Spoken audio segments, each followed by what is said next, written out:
the Upanishads in two parts. Part 2, translated by F. Muller. Katha Upanishad, first Avyaya, first Vali. Vagas Ravasa, desirous of heavenly rewards, surrendered at a sacrifice all that he possessed. He had a son by the name of Nakaketas.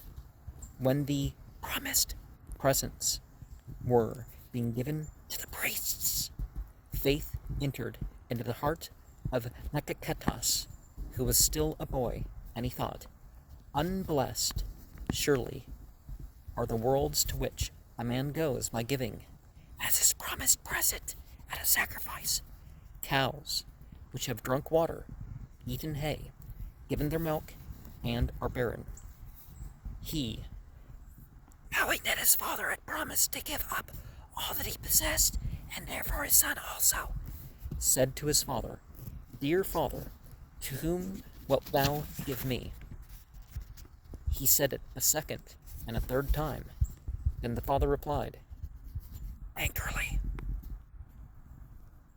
I shall give thee unto death. The father, having once said so, though in haste, had to be true to his word and to sacrifice his son. The son said, I go as the first, at the head of many, who still have to die. I go in the midst of many, who are now dying. What will be the work of Yama, the ruler of the departed, which today he has to do unto me? Look back, how it was with those who came before. Look forward, how it will be with those who come hereafter. A mortal ripens like corn. Like corn, he springs up again. Corn is in grain.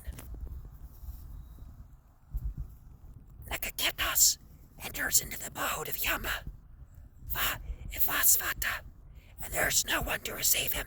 Thereupon, one of the attendants of Yama is supposed to say, Fire enters into the houses when a Brahmana enters as a guest. That fire is quenched by this peace offering.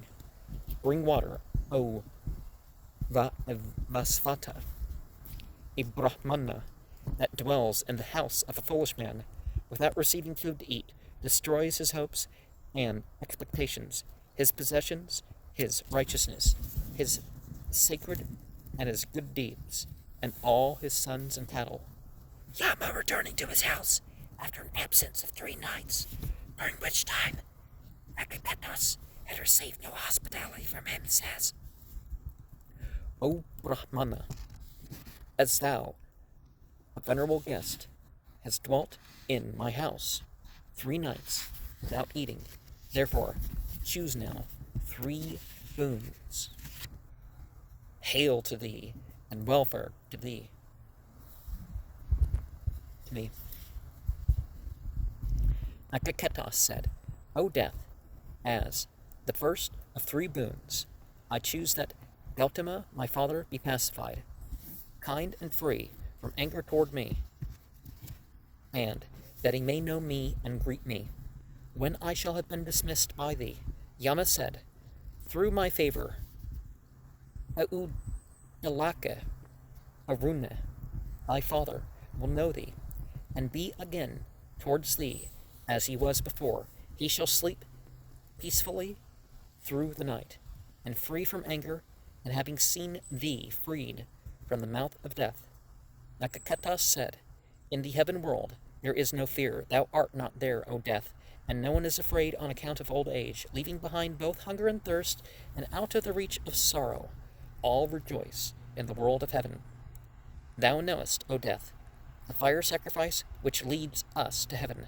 Tell it to me, for I am full of faith. Those who live in the heaven world reach immortality. This I ask as my second boon. Yama said, I tell it thee, learn it from me, and when thou understandest that fire sacrifice which leads to heaven, know, O Nakaketas, that it is the attainment of the endless worlds, and their firm support hidden in darkness. Yama then told him that fire sacrificed the beginning of all the worlds, and what bricks are required for the altar, and how many, and how they are to be placed.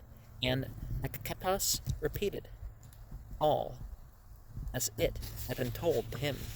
Then Mretu, being pleased with him, said again, "Be generous." Being satisfied, said to him, "I give thee now another boon.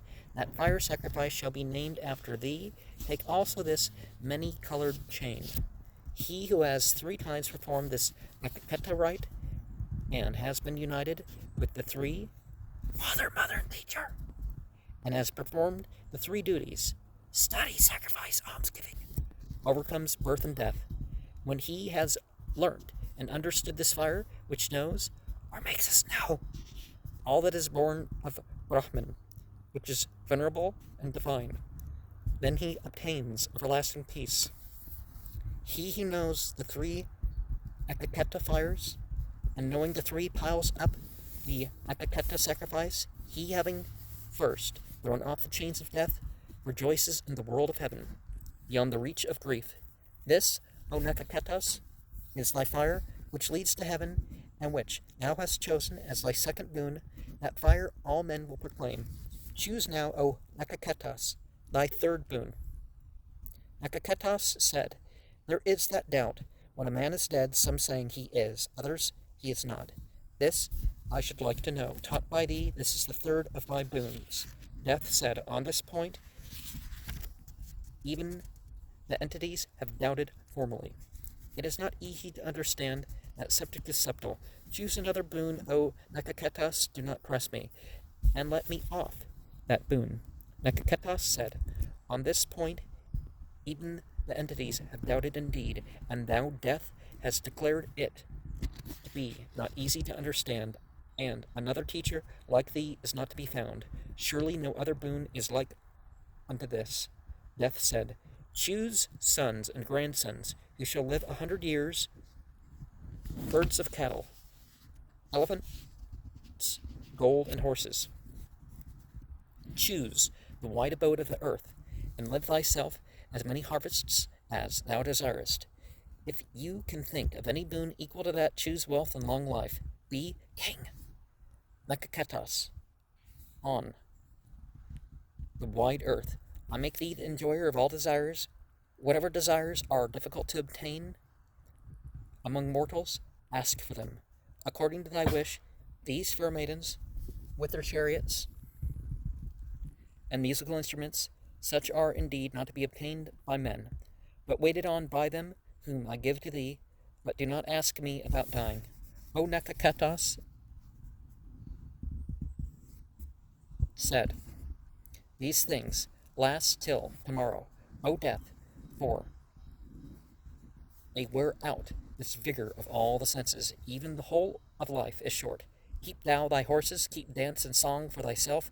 No man can be made happy by wealth. Shall we possess wealth when we see thee? Shall we live as long as thou rulest? Only that boon which I have chosen is to be chosen by me. What mortal, slowly decaying here below, and knowing after having approached them the freedom from decay enjoyed by immortals, would delight in a long life after he has pondered on the pleasures which arise from beauty and love? No, that on which there is this doubt, O Death, tell us what there is in that great hereafter. Nakaketas does not choose another boon, but that which enters into the hidden world. And the mortal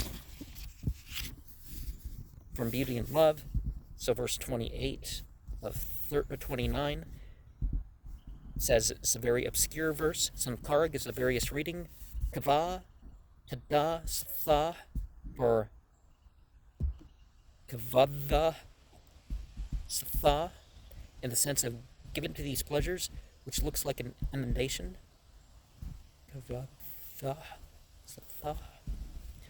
I have changed Agiryatam into Agaryatam and take it for an accusative singular instead of a genitive plural. which could hardly be governed by Upetya. Well, it's not too obscure, because slowly we approach death, and slowly we stop to be able to heal ourselves, and that's how we age and die. Um,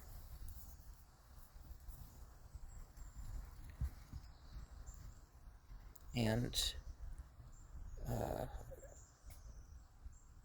on the wide earth, verse 24, Maha Bhumau on the great earth has been explained also by Maha Bhumau, be great on earth. It is doubtful, however, whether Maha for Mahan could be omitted in the Upanishads, and whether it would not be easier to write Mahan Bhumau.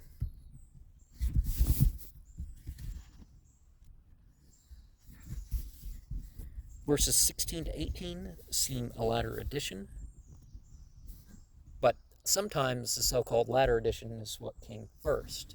Like a lot of these people that talk about Quran commentaries that aren't Muslim try to say that, oh, well, this was said. No, this was the first part of this chapter learned. I mean, it's that to the opposite. So, colored chain, verse 16. This arises probably from a misunderstanding of 2-3, that the Vedas, Brahman, so somebody of that rank in one sense or another. Tava Iba is a later addition caused by the interpolation of verses 15 to 18. The fire all men will proclaim. And hidden in darkness in verse 14, the commentator translates, I tell it thee, attend to me who knows the heavenly fire. Here the nominative singular of the principle would be very irregular, as we can hardly refer it to Bravime. Then, know this fire as a means of obtaining the heavenly world. Know that fire as the rest or support of the world when it assumes the form of Vivrag, and as hidden in the heart of men. Sankara, the first embodied in the shape of Vivrag, the beginning of all the worlds. Verse 15 there. And all the sons and cattle, verse 8, because, and that part that I said, hail to thee and welfare to me.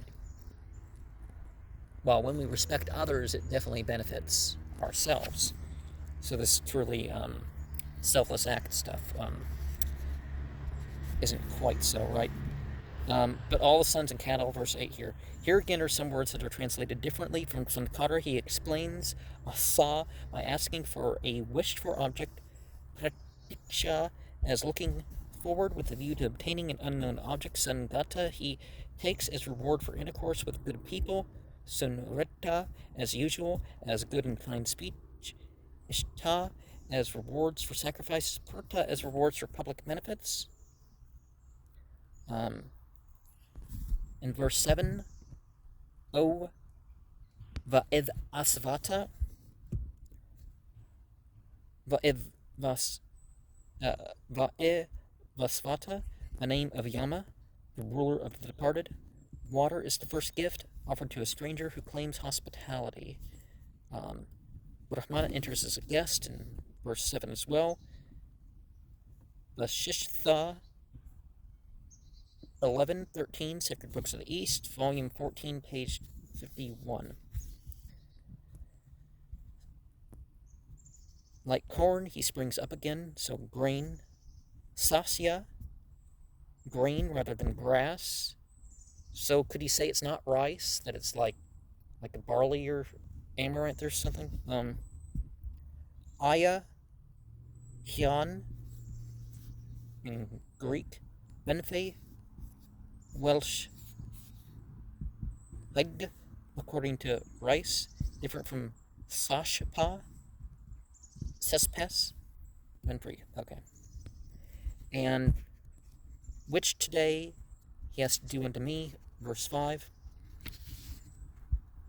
He translates these verses freely, i.e. independently of the commentator. Not that I ever despised the traditional interpretation which the commentators have preserved to us, but because I think that, after having examined it, we have a right to judge for ourselves. Sankara says that the son, having been addressed by his father, full of anger, was sad, and said to himself, "Among the many peoples, I am the first. Among many middling peoples, I am the middlemost. But nor am I the last. Yet, though I am such a good people, my father has said that he will consign me unto death. What duty has he to fulfill toward Yama, which he means to fulfill today by giving me to him? There may be no duty, he may only have spoken in haste. Yet a father's word must not be broken. Having considered this, the son comforted his father and exhorted him to behave like his forefathers and to keep his word. I do not think this view of Sankara's could have been the view of the old poet. He might have made the son say that he was the best or one of the best of his father's pupils, but hardly that he was also one of his middling pupils, thus implying that he never was among the worst. That would be out of keeping with the character of Nekaketas, as drawn by the poet himself. Nekaketas is full of faith and wishes to die. He would be the last to think of excuses why he should not die. The second half of this verse may be more doubtful. Well, my doubts are in a system where if you swear the wrong oath, you're going to have to kill a family member. So, it may mean what Sankara thinks it means, only that we should get thus again an implied complaint of Nekaketas against his father. And this is not in keeping with character. The mind of Nekaketas is bent on what is to come, on what he will see after death, and what Yama will do unto him. What is Yama to do, he asks? What can he do? What is it that he will today do unto me? This seems to me consistent with the tenor of the ancient story, while Sankara's interpretation and interpolations savor too much of the Middle Ages of India. Well, we all need to interpret according to our time, but in verse 4, I shall give thee unto death, Dadame, I give with the meaning of future. Some manuscripts write Dasyama, Vagas Ravasa. In verse 1 here, is called Aruna Udalaka Gautama, the father of Nekaketas, the father of Savatakatu, another enlightened people. See Kandogya Upanishad 6.1. It is also called Aruna Udalaka, commentator Katha Upanishad 1.1. Gautama, Savatakatu himself, is called Aruneya, i.e. the son of Aruna, the grandson of Aruna, and likewise Udalaka. Udalaka is the son of Udalaka, but Sankara, Katha Upanishad 1.11, takes Udalaka as possibly the same as Udalaka. See the Brihad Aranyaka Upanishad 3.6.1. Unblessed, verse 3, as to Nanda, unblessed, see Brihad Aranyaka Upanishad 4.4.11. Vagas Samhita Upanishad 3, Sacred Books of the East, Volume 1, page 311. Anandadhira explains that the cows meant here are cows no longer able to eat, drink, give milk, and a calf. So, and verse 3 again. But we see this group of 3 initiations, you could say, because I've talked about the mother, father, child stage, so I'm definitely going to bring up this thing in verse 17, which is a very important number that I practice with in itself. Father, mother, and teacher. Well, the provider, the cherisher, the developer outside of the household. So the second stage of life, the first stage of life, and the other stage of life. So you got these 3 things that are the